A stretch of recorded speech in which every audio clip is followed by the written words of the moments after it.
Hello, beautiful family. This is Paloma. I come back with the story the sky is telling for the next few days. Thank you for supporting this channel. Thank you for being here. So we meet again at the edge because I have that sensation like standing at the edge of something without clarity of what's in the next step, yet with the awareness that we do have to take the next step.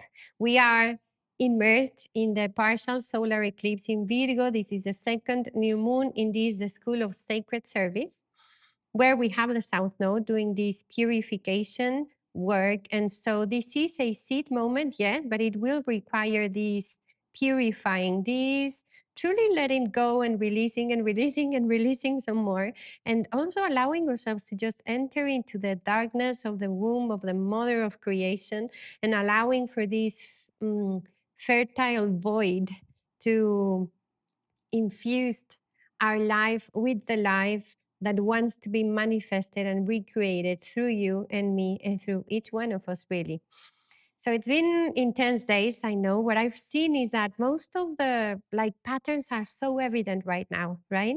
It's as if we can see the seed moment of everything that has made us become who we are or act like we've been acting in our lives.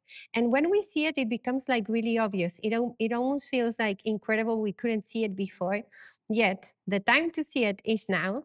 And the time to say goodbye to these patterns is also now. Sometimes I know it's not comfortable sometimes to look in that which we need to see, to feel that which needs to be felt, but it is truly through this experience that we access the possibility of genuine freedom and also the possibility of creation from the present moment without the conditioning from all of this past. I've elaborated already about the eclipse last week, but I do want to remind us that, well, it is opposing Saturn, and I'm sure you already felt it. It's a no.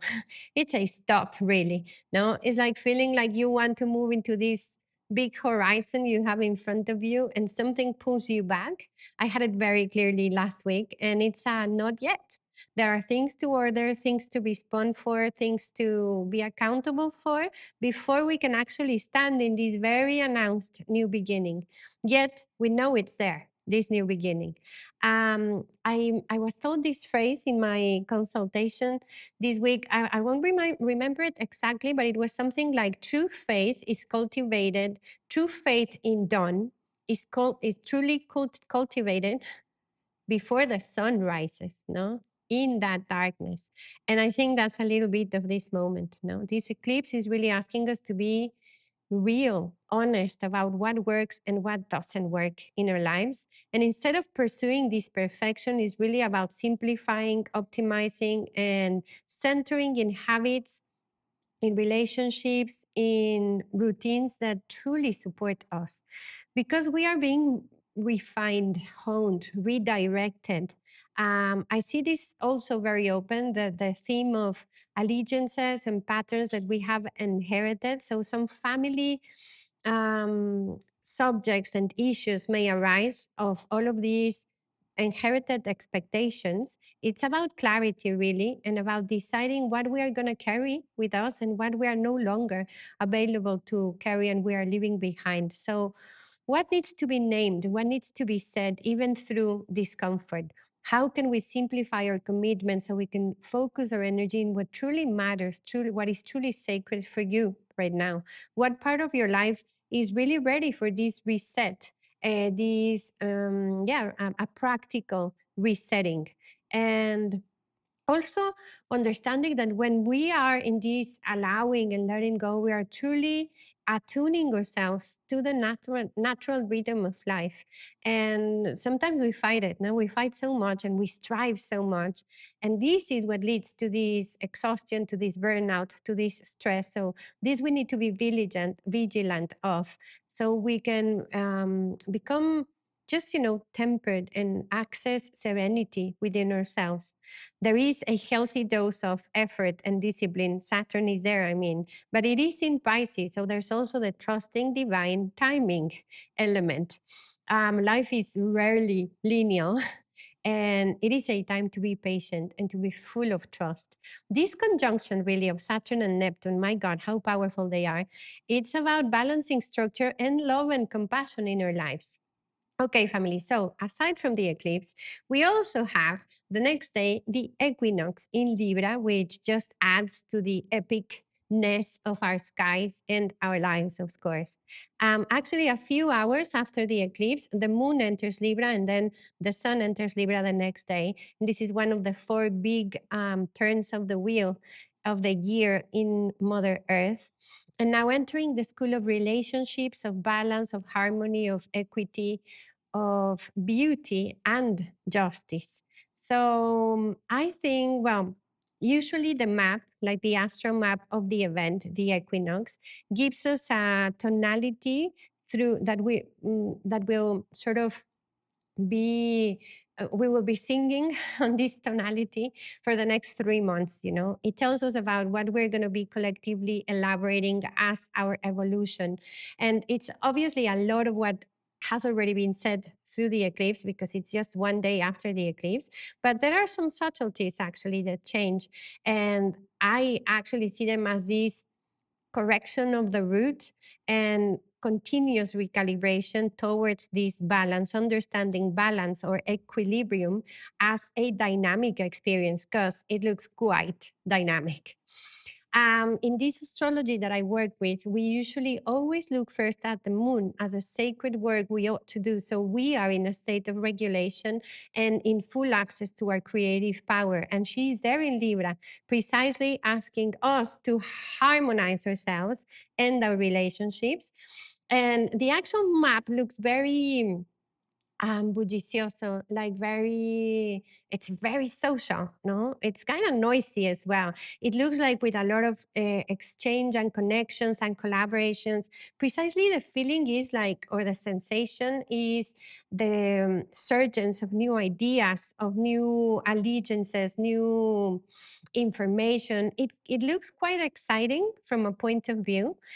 Nevertheless, the ruler of Libra is Venus in Virgo. So there is this need for an implacable, like I would just say, an impeccable discernment, a need to truly be vigilant of our own mind inertias so we can go or move towards this balance. No, Venus comes from speaking in a square with Urano, so she's imbued of this vision, this revolutionary electric energy manifested in creating new patterns for reality in our lives and obviously in our relationships, um, through listening to this voice of our souls.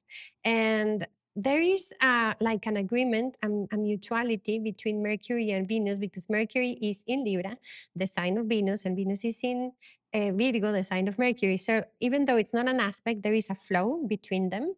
So there is the relationship and the communication, because remember, Mercury comes from holding the cosmic guide with Neptune and Saturn at the top. So truly, how do we translate this? I think our mind structure is being dissolved, basically, and we are opening our consciousness, no doubt. This can be experienced as disillusionment in somehow, and it's okay to let go of illusion. This allows for the true creation of a new reality. And but I would also say, let us honor and make enough space for our grief, for that which we are saying goodbye to. There is a grand trine of air, which is amazing. It's the sun, obviously, at 0 degrees Libra, speaking to Pluto, speaking to Urano. And this is, well, it's the continuity of these very wild and potent winds of change all through the season. This is tremendously creative as well. And there's also Saturn there with the finger there saying, yes, but let's be real with this idealism and let's have an applied creativity and a full responsibility for our creations. Also, since the end of August, really, I've been talking about this, that I feel it's more like an underlying energy because the air energy is so loud. It's it's very noisy and very like hectic also for moments. But underlying this, there is the flow of these waters, and I see water as such an important element right now because we still have this trine of water with Jupiter in Cancer, Lilith in Scorpio, and the North Node in Pisces, and this is truly a remembering origin. Is memory. It's connecting us to the codes that water has been keeping for us since the origin of creation. And this is also moving our own waters out from, from just cleansing our waters, moving our waters so we can flow and enter a state of flow. And also so we can remember to listen to this intuitive guide. Um, I think if we truly listen to this, we will know what is needed because it is through water that we can hear what is needed in order for life to thrive, to prosper, to flourish, to regenerate the human dream on earth. Okay, there's a lot of these trans-Neptunian objects in this map. It's very alive, it's very vibrant. It would take me a little too long perhaps to explain them, but just to mention that there is truly a vibrancy of regenerative energy available with a lot of creative potential. And therefore, there's going to be a lot of distractions, so we don't access this. We need to master ourselves, to master our minds. And the simple fact that we have the sun at 0 degrees of Libra in front of Neptune at 0 degrees of Aries, this is pure potential. This is a cosmic egg. And it's actually announcing that moment that we are moving towards the conjunction of Saturn and Neptune in the 0 degree of Aries next February 2026. And also it's like a mirror point for the equinox of 2026 when the sun enters the 0 degree of Aries. Now, for this sunrise that we see ahead, that we have faith in right now, even though the light perhaps isn't here yet. But we're sensing this. And first, we need to respond and become accountable for everything we have opened and unaddressed in our lives. And that's what we are doing now. And then there's the next subject, which is, I think, something that requires attention and proper, I guess the word is like managing. Yeah, no micromanaging right now with Virgo, but also just like really becoming aware of the next energy. So I'm talking about Mars. He's entering Scorpio on also Monday, the 22nd. Mars is very powerful here, and I actually feel we're gonna have like a revitalization. Can I say that? Of the Mars energy and the Mars function, of our will, of our capacity of movement and action. I think he's here better off than all through the year. No, the thing is, the moment he enters a Scorpio, he's going to square Pluto. And that's pretty intense. He's going to square Pluto in Aquarius. This is actually perfect, the alignment on Wednesday, the 24th, but we are in it. It's part of the eclipse, part of the equinox map. So, of the next 3 months, you see? Okay, this is intense, intense, intense tension. Why do we really need to put attention here? Because if we are not intentional about going beyond our conditioning, this is extremely reactive, explosive, potentially violent. And we can't really resolve conflict, repair, and restore balance or even justice with more violence. So I see it as triggers, really, like something triggers us and gives us the opportunity to refine the mastery of our answers, to truly apply all that we have learned through our journey and our spiritual journeys and our healing journeys, and to choose. Because freedom really means that we are capable of choosing beyond the programmed reaction. So we have that opportunity here and throughout the next few months. The integration of this actually feels really powerful, beautiful, because we're coming from looking at all of these patterns that we want to move past, no? And this can give us the strength, the power, and the commitment, and the absolute determination to do so. So it is a calling also of aligning our personal will with the will of our souls and our power and action together for the highest good, because it is in Aquarius, in service for the highest good of all. In that way, this is quite benefic. It's a planet of power and a planet of action. right? And actually, crossing this very tense moment of the beginning, Mars is going to start weaving beautiful dialogues of water, also to me, enhancing this subject of the waters that I was speaking to, of the inner knowing, the intuitive wisdom, and the ability. It's very shamanic. It's the ability to navigate through perceptions and through dimensions of reality, of becoming multidimensional, which we already are, but becoming aware of this in a way that feels grounded and with order, no? Through the seat in Virgo. I hope I'm making sense to you. Okay. It's also, I guess you're remembering, we are magicians.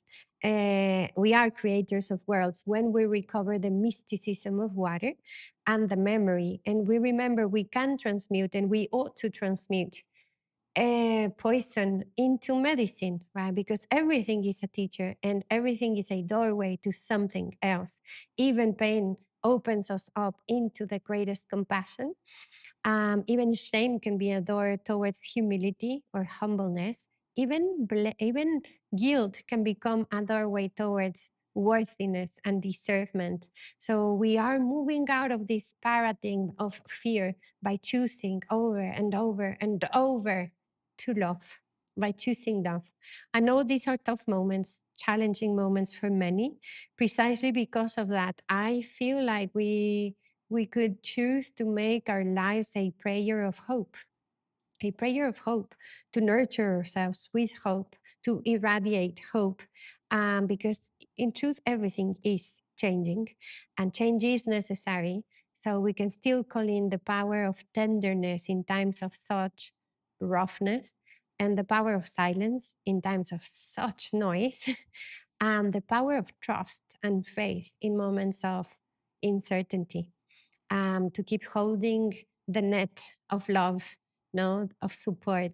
I see like a reweaving of this, the grid, the crystalline grid of the earth is being like reweaved into a new structure, so we can do this work with her and for her and towards this, that we know it's there even though we can't see it. So let us commit to this seed.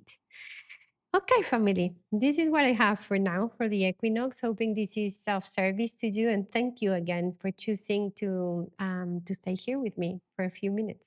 Blessings, Tlazo Kamati.